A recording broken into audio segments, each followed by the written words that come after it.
So Paul George had his debut for the Philadelphia 76ers today against the Phoenix Suns. And let's just say things didn't turn out as planned. He scored 15 points on 4 of 14 shooting, 1 for 7 from 3, but more importantly had 6 turnovers. And while he did get the matchup that he wanted at the end of the game, I would still have preferred that Tyrese Maxey took that last shot. He was cooking. So with their loss today, that brings the 76ers down to 1-5 to start the season. And while the start hasn't been ideal, I don't think it's time to panic. Tyrese Maxey's averaging around 30 points per game, only shooting 40% from the field and 30% from 3. I don't think that's reflective of how good Tyrese Maxey is. You saw it today. Just having Paul George out there, for example, really helped unlock Tyrese Maxey's game as a shot creator, and just having someone like PG out there on the floor should make Tyrese Maxey's job easier. What more when Joel Embiid is back in the lineup? But I think that's going to be a big question throughout the season. Joel Embiid's availability. So the ambiguity about Joel Embiid's availability for the beginning of the season and potentially for the rest of the season is going to be a sore talking point for a lot of 76ers fans. So according to Brian Windhorst of the Hoop Collective, it's almost going to be like Joel Embiid's going to be a game time decision for the rest of the season. And I understand that was similar to the Kawhi Leonard plan in 2019, where they really had to lighten his load throughout the season. It's been reported that Joel Embiid is having a tough ramp up, and it seems that left knee is still bothering him. So this might be an issue that unfortunately the 76ers will just have to deal with for the rest of his career. But if anything, I was just more encouraged by the 76ers prospects after the game today. I mean, the big asterisk, of course, is that Joel Embiid needs to be healthy for this team to go where it ultimately wants to go. But taking a look at the game earlier today, PG didn't have the best game. I mean, far from it. But you're seeing the pieces around Tyrese Maxey, Joel Embiid, and PG really coming together. Kyle Lowry, even though he's about 38 years old, still has a lot to give. He's still a great veteran presence that plays two ways, and when he's on in terms of shooting, he adds another dynamic to the 76ers game. Kelly Oubre continues to produce, although I'm not that big of a Kelly Oubre fan. Gershon Yabusele has the potential to be an X factor, and I think one thing that has me a bit worried is the size at the 4 position. If Yabusele can play with Joel Embiid, Yabusele was working more as a small ball center today, but if Yabusele can work with that finishing lineup instead of Caleb Martin, that could be something of a dynamic lineup. But ultimately, I do love the pieces around the 76ers big 3. And they're going to need all of that depth because things are just going to get harder from here. They have the Kings next, the Lakers, Bulls, Cavs, Nuggets, Bucks, Pacers, Knicks, and Thunder. So that's a 8-game stretch. That's going to be very difficult. Maybe the Bucks turn it around by then. Who knows? The Bucks aren't looking too good either, but the Cavs, the Lakers, the Kings, and the Nuggets should be a tough 4 out to 5 game stretch for the 76ers. If they manage to win maybe 3 of those, I'd consider that a victory. But again, Tyrese Maxey has been balling, even though his efficiency hasn't been up to par to what he normally has been able to do. It's been a huge load in terms of his offensive output to start the season just because PG and Embiid isn't there and the defense is able to focus in on them.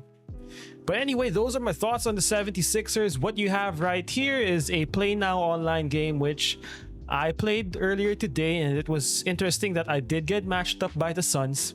And so hopefully what you're seeing right here is incredible sauce from Paul George, who I was cooking with throughout this game. What are your thoughts on that last possession? I mean, he did get the matchup that he wanted. Grayson Allen did switch out to him, and he did his usual ISO from the top of the 3-point line.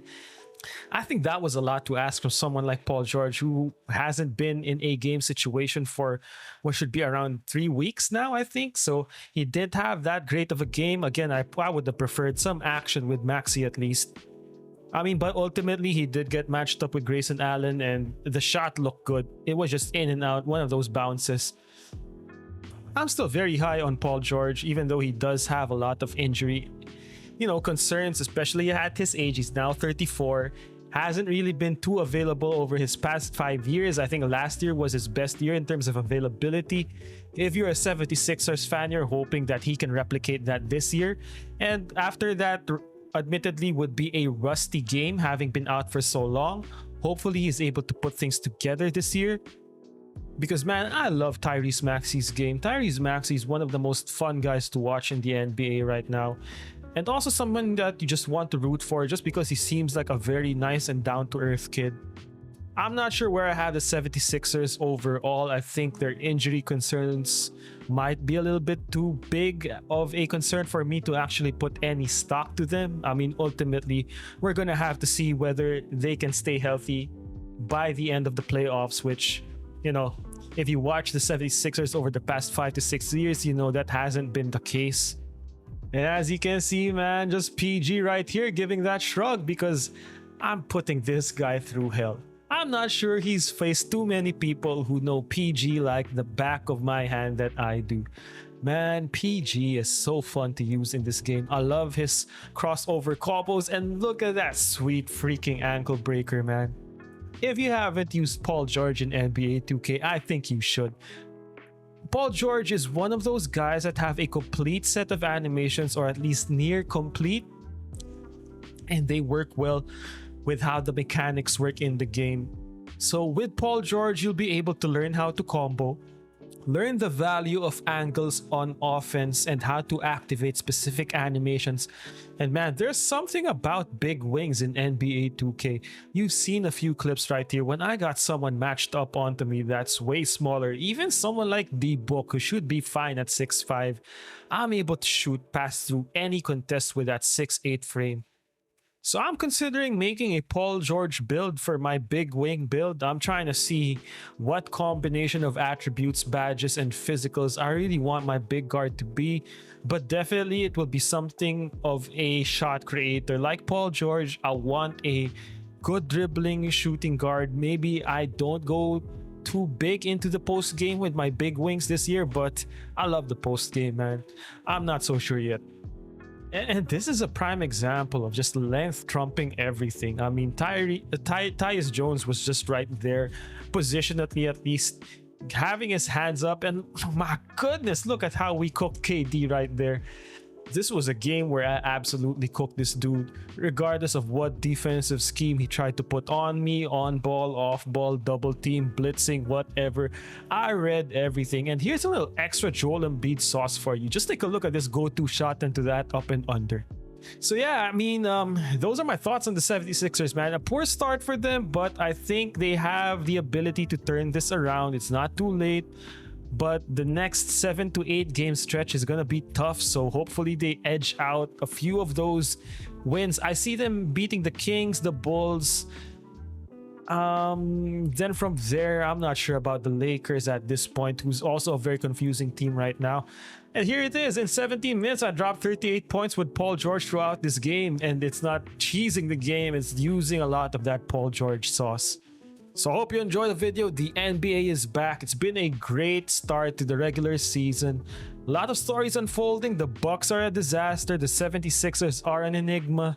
The Lakers look like they have some life, but then they lose to the Pistons.